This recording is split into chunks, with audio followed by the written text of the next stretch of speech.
2024. Ya, ini dia rombongan dari Prabowo Subianto dan juga Gibran Rakabuming Raka menuju ke gedung KPU Republik Indonesia, keluar dari kediaman di Kertanegara menuju ke gedung KPU untuk menghadiri penetapan pemenang Pilpres 2024.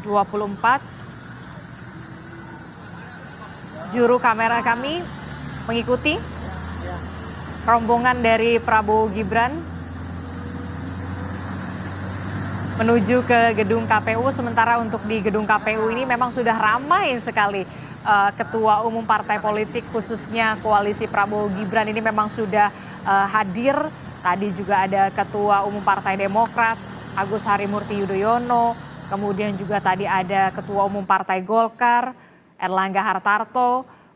Tadi juga saya sempat melihat Ketua Umum Partai Amanat Nasional Zulkifli Hasan, Ketua TKN Prabowo Gibran Rosan Roslani, ada juga Bahlil Lahadalia, bahkan tadi juga saya melihat ada Menko Polhukam Hadi Cahyanto juga hadir di KPU.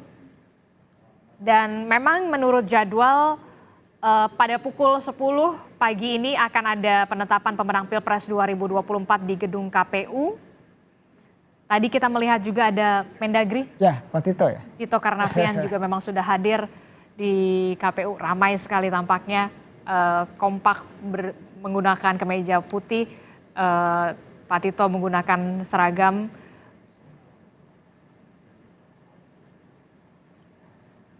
Kita masih akan tunggu bagaimana perjalanan dari Kertanegara menuju gedung KPU di Imam Bonjol, Menteng, Jakarta. Yang juga menarik juga informasinya dari Capres Pemilu 2024 nomor urut 01, begitu ada Anies Baswedan. Rencananya memang terkonfirmasi untuk hadir, tapi kita akan lihat nanti akan benar-benar hadirkah ke KPU bersama dengan Muhaimin. Ganjar Mahfud belum, sampai saat ini belum terkonfirmasi, tapi mungkin saja nanti akan ada perubahan atau semacamnya, kita tidak tahu, tapi nanti kita akan nantikan bersama.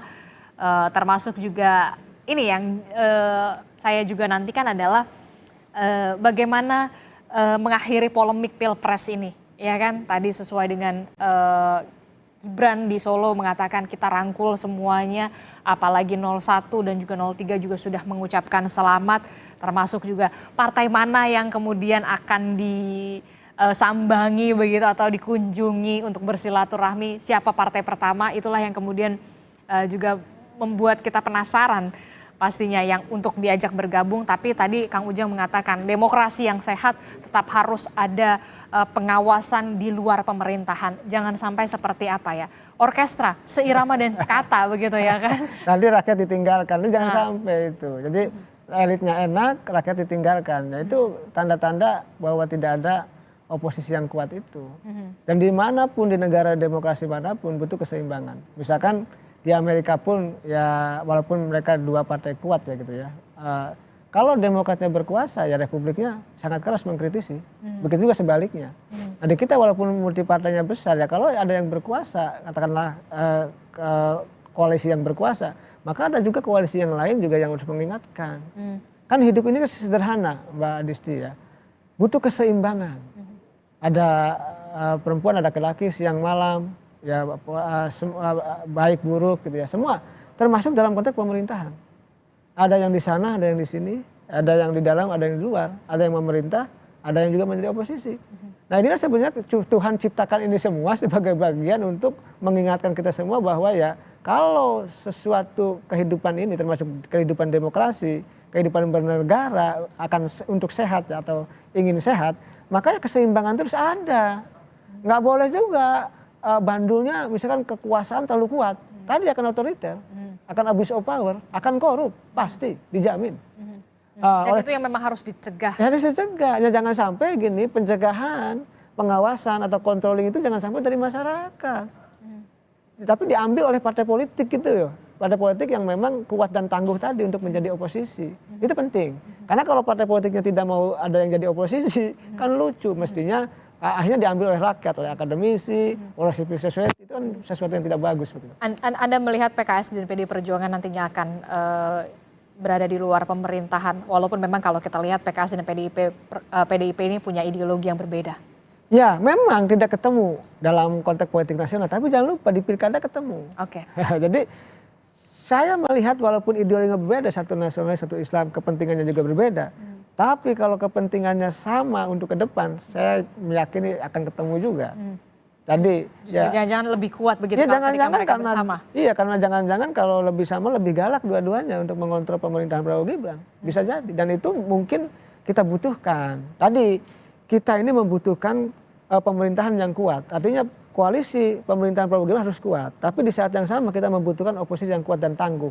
Ini saya selalu ulangi untuk mengingatkan kepada segenap bangsa Indonesia termasuk partai politik, jangan sampai masuk semua. Boleh merangkul, boleh rekonsiliasi, tidak dilarang, bersatu boleh, tetapi jangan pernah meninggalkan konsep tadi ya, kekuatan penyeimbang itu. Check and balances itu sebagai pengingat dari Tuhan, keseimbangannya harus kita jaga.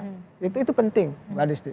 Check and balances itu penting karena untuk tetap bisa mengawasi jalannya pemerintahan begitu ya, tetap harus ada begitu, karena memang demokrasi yang sehat memang harusnya seperti itu. Harus ada. Nah, kalau kita lihat nih, ini dia ada Ketua Umum dari Partai Solidaritas Indonesia, ada Kaisang Pangarep yang nampaknya lagi menunggu sang kakak begitu ya untuk hadir di gedung KPU bersama dengan Prabowo Gibran untuk sama-sama menyaksikan penetapan pemenang Pilpres 2024. Nah, ini dia dengan menggunakan kemeja berwarna atau jaket begitu ya berwarna merah, ada mawarnya begitu di belakang gitu kan. Nah, ini juga yang cukup menarik untuk kita ulik juga PSI ini, ya kan?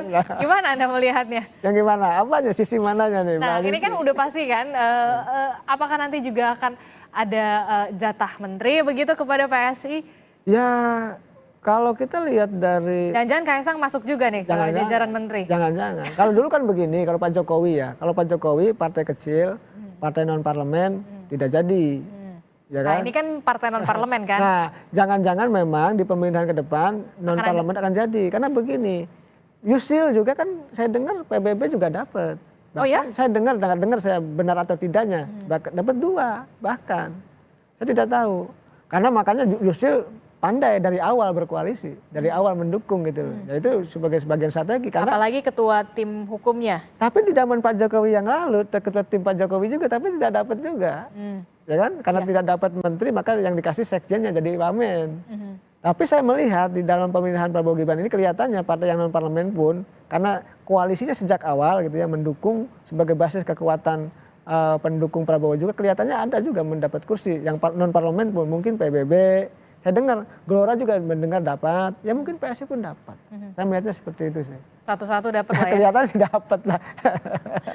Tapi Anda melihat Kaisang akan menduduki porsi itu? Soal Kaisang atau bukan, saya tidak tahu. Tapi PSI-nya kelihatannya akan ada dapat jatah itu. Saya melihat begitu.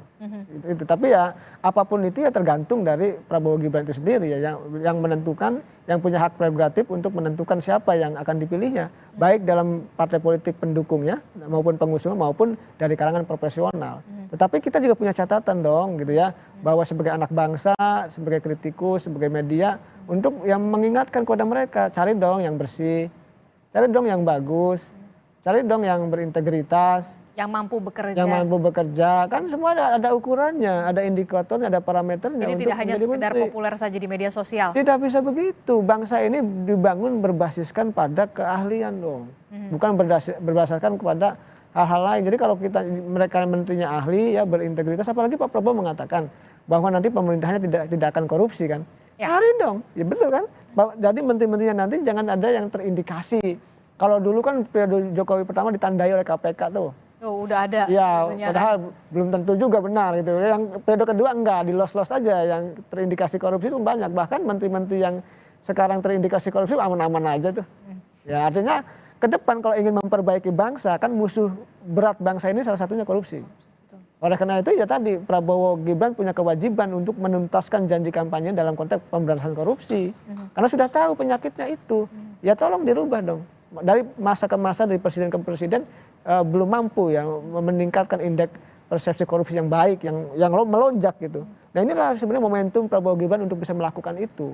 Nah, masyarakat menunggu janji itu dan mudah-mudahan sih Prabowo Gibran bisa tadi ya membawa harapan, secerca harapan publik gitu untuk mengeksekusi, merealisasikan janji-janji kampanyenya, khususnya dalam konteks pemberantasan korupsi. Mengemban tugas amanat rakyat 5 tahun mendatang bukan kata yang ringan, apalagi sulit sekali untuk benar-benar menjadi pemimpin yang amanah. Ya agak sulit, berat, dan itu ujiannya besar. Mungkin presidennya ingin amanah, tapi orang-orang di sekitarnya, atau pendukung-pendukungnya, ada partai politiknya.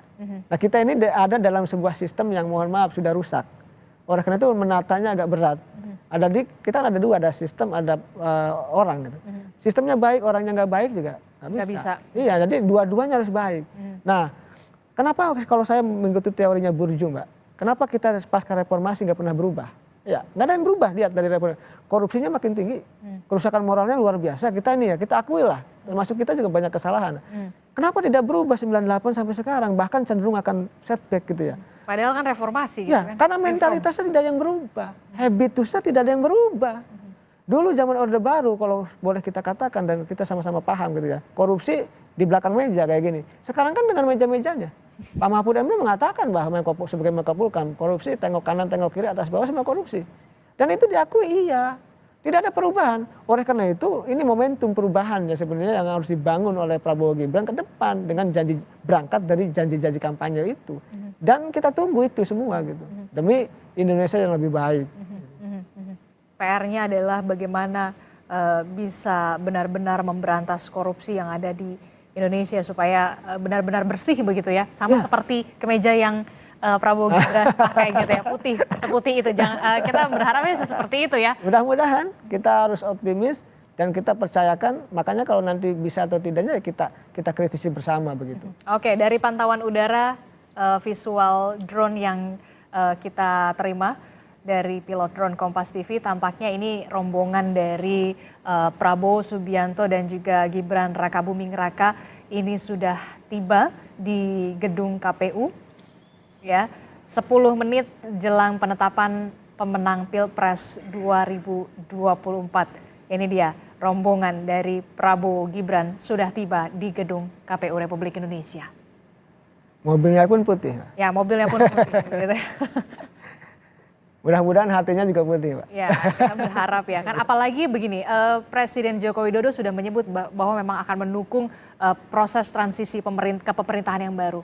Jarang-jarang kan ya ada dukungan untuk transisi ke pemerintahan yang baru. Positifnya bagus itu, Mbak, tim transisi. Tetapi kalau boleh saya lanjutkan ya, kritik saya sebenarnya tim transisi itu harus dibangun oleh pemerintahan yang baru. Ini siapa nih, Pak? Oh, itu. Ada Prabowo Subianto, Gibran Rakabuming Raka, kemudian sudah tiba, kita simak bersama, kita lihat. Ada Mbak Titi juga ya? Ada di belakang.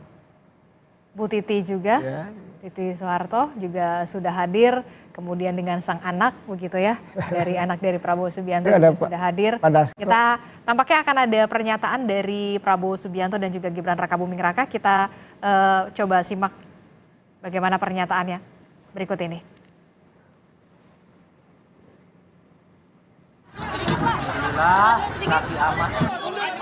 Kan nggak kedengeran ya. Ya, jadi terima kasih. Kita hari ini datang ke KPU sebagai bagian dari proses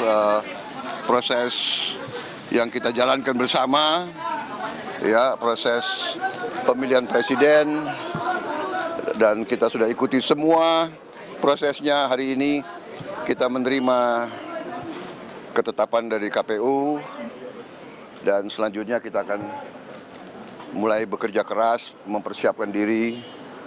Saya kira yang penting adalah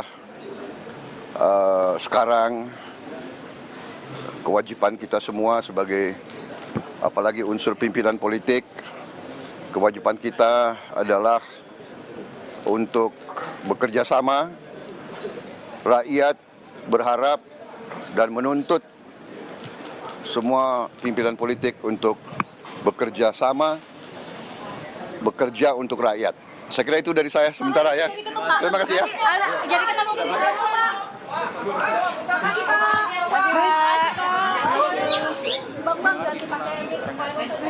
Ya, baru saja kita simak bersama pernyataan dari Prabowo Subianto didampingi oleh wakilnya yakni Gibran Rakabuming Raka, yang saya underline adalah di garis bawahi bekerja sama untuk rakyat.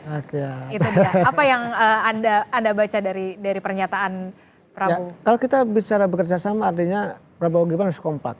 Partai koalisi harus kompak. Nanti yang armada baru, misalkan koalisi yang baru, partai baru juga harus kompak. Nah, kekompakan ini menentukan untuk keberpihakan kepada rakyat.